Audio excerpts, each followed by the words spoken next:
নমস্কার বন্ধুরা, মঞ্জু কিচেন হাউজে আপনাদের স্বাগত। আজ আমি রান্না করব। এই যে একটা বড় ধরনের ঝিঙে নিয়ে আসা হয়েছে। এই ঝিঙে দিয়ে ডাল দিয়ে টক ডাল করব। আর তার সঙ্গে আরও দুটো রেসিপি থাকবে। আপনারা পুরো ভিডিওটা প্রথম থেকে শেষ পর্যন্ত দেখতে থাকুন। আর এই গরমের সময় কিন্তু টক ডাল কিন্তু খুবই ভালো খাবার, খেতে কিন্তু দারুণ লাগে। আপনারা অবশ্যই ভিডিওটা কিন্তু দেখবেন। আর এই ঝিঙেটা কেটে নিই। এত পরিমাণে গরম পড়েছে বন্ধুরা, আগুনের ধারে তো বসাই যাচ্ছে না। উনুনের থেকে কতটা দূরে আমি বসে আছি, উনুনটা জ্বালিয়ে আর জলও বসিয়ে দিয়েছি ডাল সিদ্ধ করার জন্য। ঝিঙেটা কাটার আগে এই ডালটা ধুয়ে আগে পরিষ্কার করে নিয়েছি, এটা আগে সিদ্ধ বসিয়ে দেবো। ডালটা সিদ্ধ হতে হতে তারপরে তার মধ্যে ঝিঙেটা কেটে নেব।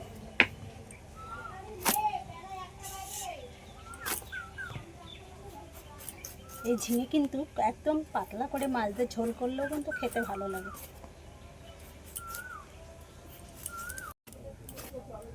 ঝিঙেটা এরকম পাতলা পাতলা করে একটু কেটে নিয়েছি, তাহলে তাড়াতাড়ি সিদ্ধ হয়ে যাবে।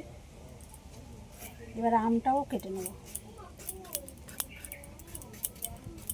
আর এই গরমের সময় তো কাঁচা আমে টক ডাল করো বা চাটনি করো, যাই করো না, খেতে কিন্তু বেশি ভালো লাগে। গরমের সময় তো টক জিনিসটাই বেশিই ভালো লাগে খেতে। উচ্ছে আর আলু এরকমভাবে কেটে নিয়েছি, কেটে ধুয়ে পরিষ্কার করে নিয়েছি। এইবার আমি অল্প করে একটু লবণ মাখিয়ে রেখে দিই। ডালটা কিন্তু প্রায় সিদ্ধ হয়ে গেছে। এবার আমি আর একটু বেশি করে জল দিয়ে দিচ্ছি।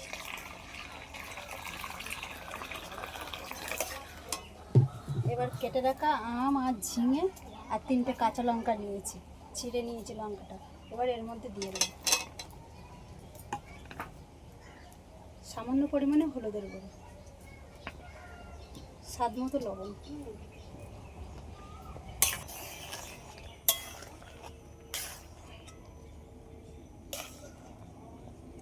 ঝিঙে আর আম ভালোভাবে কিন্তু সিদ্ধ হয়ে গেছে। এবার আমি এটা লাবিয়ে নেব।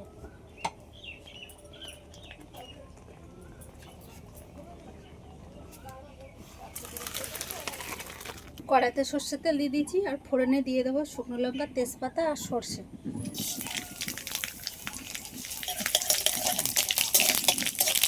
ফোড়ন হয়ে গেছে, এবার আমি ডালটা ঢেলে দেবো। হালকা করে একটু মিষ্টি দিয়ে দিচ্ছি ডালের মধ্যে, তাহলে কিন্তু ডালটা কিন্তু খেতে ভালো লাগবে। ঝিঙে আর আম দিয়ে টক ডাল হয়ে গেল। এবার আমি লাবিয়ে নেব।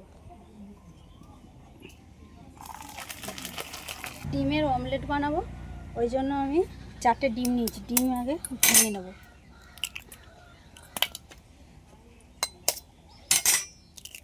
আগে 2টো ডিম রেডি করে নেব, তারপরে 2টো ডিম করব। পেঁয়াজ কুচি, লঙ্কা কুচি, পেঁয়াজটা আর একটু দিয়ে দিলাম। অল্প করে একটু ম্যাগি মশলা দিচ্ছি।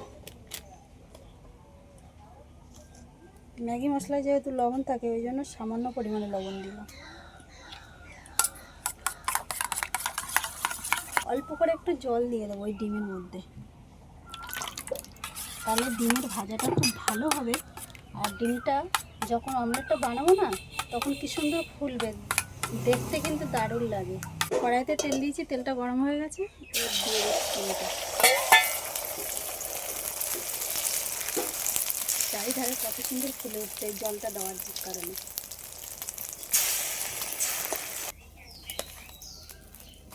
ডিমের অমলেটগুলো ভাজা হয়ে গেছে। এইবার আমি উচ্ছে আর আলুটা যেটা কেটে রেখেছি ওইটা রান্না করবো। কড়াই আবারও সর্ষের তেল দিয়ে দিলাম। কিছুটা বিউলির ডালের বড়ি আগে ভেজে নেব।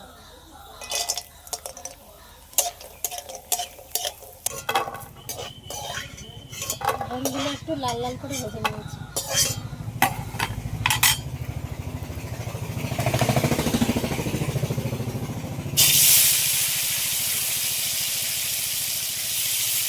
জল বেরিয়েছে।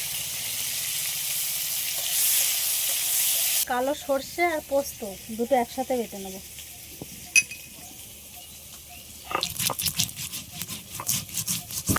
আলু আর উচ্ছেটা একটু হালকা করে ভেজে নিয়েছি। এবার ফোড়নে দিয়ে দেবো শুকনো লঙ্কা আর তেজপাতা। মাঝখানটা একটু ফাঁকা করে নিয়েছি, এই মাঝখানে দিয়ে দিলাম।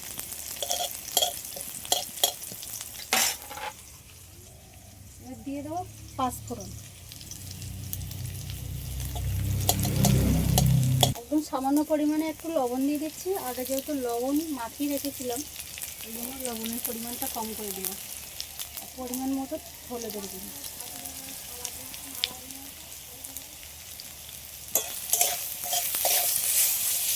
এবার পোস্ত আর সরষে বাটাটা দিয়ে দিচ্ছি। এবার বড়িগুলো দিয়ে দেবো।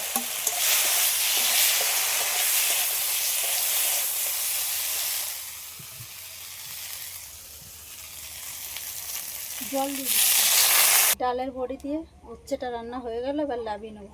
আর আজকে রান্নাগুলো একদম পুরো হালকা রান্না করলাম, গরমের সময় তো এরকম রান্নাই খেতে ভালো লাগে, বেশি মশলা দিয়ে কিন্তু ভালো লাগে না এই গরমে। বন্ধুরা তিনটে রান্না তো হয়ে গেল। আর আপনাদের যদি এই ভিডিওটা ভালো লেগে থাকে চ্যানেলটিকে সাবস্ক্রাইব করুন, লাইক কমেন্ট শেয়ার করে বন্ধুদের পাশে থাকবেন। আবার দেখা হবে পরবর্তী ভিডিওতে।